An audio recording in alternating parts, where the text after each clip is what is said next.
Jina langu ninaitwa Asia Ijumaa, ni afisa lishe wa halmashauri ya wilaya ya Meru.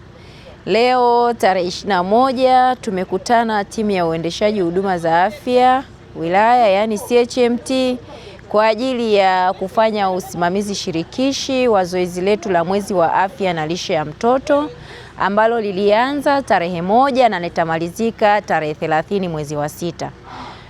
Leo tunasema ni siku ya kilele. Timu itapita katika vituo vyote vya kutolea huduma za afya kwa ajili ya kuona mwenendo wa zoezi.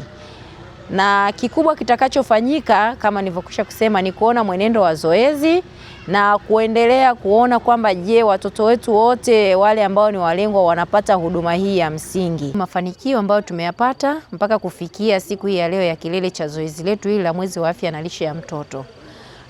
Kulingana na walengwa tulionao mpaka leo tunaweza kusema kwamba tuko kwenye 90%, kwa sababu kwa taarifa ambayo tumezipokea tuna takriban watoto 33,000 na kitu ambao wameshapata zoezi, kati ya ambao wanatakiwa wapate 37,044.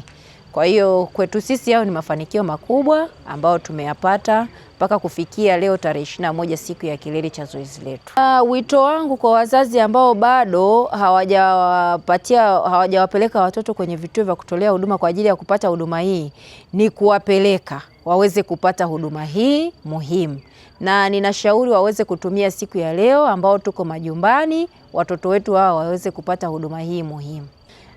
Athari ambayo inapatikana kwa mtoto ambaye hakupata huduma ya nyongeza ya matone ya vitamini A au hizi dawa za kutibu minyoo ya tumbo ni nyingi, kwa sababu tunajua kuna athari ya upungufu ule wa vitamini A. Kwanza inaweza ikapelekea uono hafifu, lakini akiwa na ile minyoo ya tumbo inapelekea changamoto nyingi ikiwemo upungufu wa damu kwa mtoto, lakini pia atakosa ile huduma ya kuweza kupimwa hali ya lishe na kuweza kujua kwamba yuko kwenye hali gani. Kwa hiyo kwa ujumla ni zoezi ambalo ni muhimu sana kwa watoto wetu ili kuepukana na changamoto mbalimbali za kilishe.